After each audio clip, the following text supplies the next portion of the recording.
released the FRK Roundtail in 2019. And then 2 years later, we released the FRK Plus, and now today we're releasing the FRK Swallow. First impressions, brand new wave, brand new board, FRK Swallow. No better place to test it out, man. I was so stoked.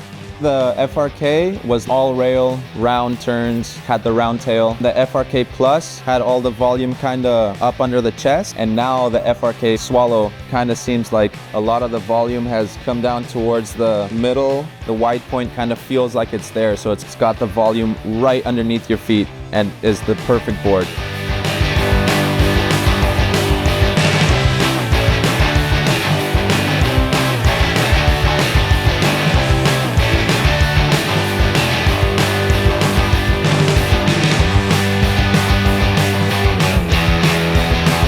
So this is the FRK Swallow.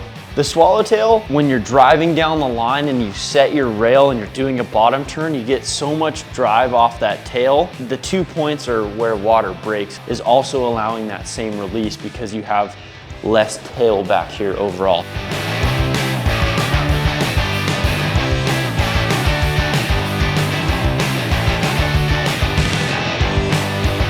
With the FRK Swallow, the outline is a little more full of an outline because the board is meant to be ridden a little shorter. You're going to want to be looking at roughly your same volume, and the board is an inch shorter than your FRK Plus, 2 inches shorter than your FRK Roundtail.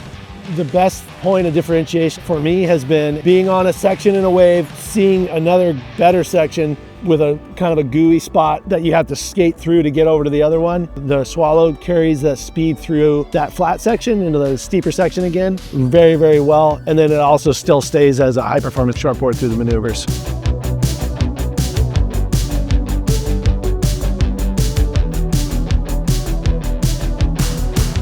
It's funny, I got the FRK Swallow the day before I went to Surf Ranch, and I tried it out in the worst waves imaginable. Normally it's like, oh, it takes a couple waves to get used to. And for how small the waves were, I could feel that this board had some magic to it. The very next day, riding the same board in the absolutely best waves possible, and it felt exactly the same. It felt like it was under my feet, rail to rail. It felt like stuck to my feet. To crouch down into the barrel was like, oh my God, getting so deep. Oh, can we go back?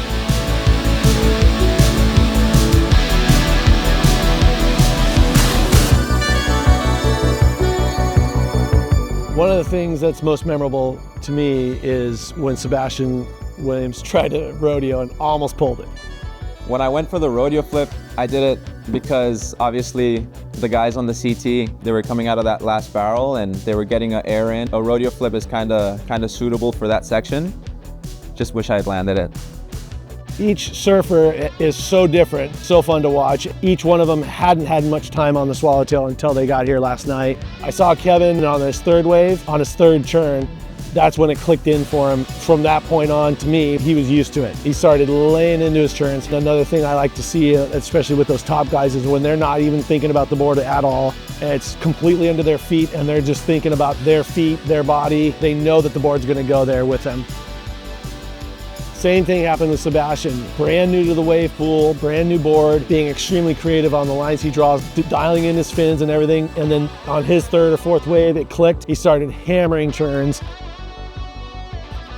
I was in the water with one of his barrels and I started to go because I thought for sure he would fall. I couldn't see him anymore and I was looking right into the barrel. Taylor's a whole nother world because incredible surfer, big dude. He's riding a 6'4". He'd been riding longboards all last night and all today. And then he put this board together and surfed it today as a thruster. Just seeing him do his thing, high performance surfing with just really clean lines and really smooth style. Whenever I pick up one of Dan's shortboards, it just trips me out on how versatile he is and what like a well-rounded shaper he is and how he can make me longboards to compete on the world tour and surf like traditionally and then make something that can grovel on a shortboard in like a knee-high wave. It's pretty insane that scope that he has in his shaping abilities. The craziest part about being at the ranch and all being on the same boards in the same wave was seeing how different everybody's approach was and the different lines that the board could draw based on who was riding it and how they wanted to approach the wave. pretty trippy to like see Kevin busting fins free and Sebastian doing airs, Dan just flowing magically down the line effortlessly. I mean, every time you watch Dan, you don't realize that he's switch or not. It's like he's front side, front side, front side, front side, left, right, front side, going straight. He's probably still front side.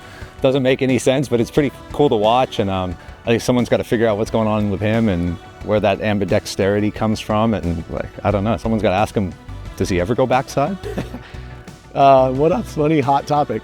The front side all the time thing is, I don't know, sometimes I think it's a blessing, sometimes it's a curse. Kelly says, you're messed up, you're missing half the fun. He said that a long time ago, maybe he's changed his mind, who knows. But I started out as a kid copying my friend on lefts and copying my dad on rights, and so I didn't even think about it, I just was surfing and clueless. And then around 14, my friends thought it was cool, I'm like, okay, cool. And at the time I didn't feel different surfing left or right. And then as I've gotten older, I feel a lot stronger doing turns on my right, going regular foot. And then I was like, well, let's see, like a couple years ago, I was like, I'll try going backside on a couple, and it was just absolutely useless. So I stuck with it. Days like this is good because I'm forced to go left and try my hardest to do some decent looking turns. That's it. Okay, wrap.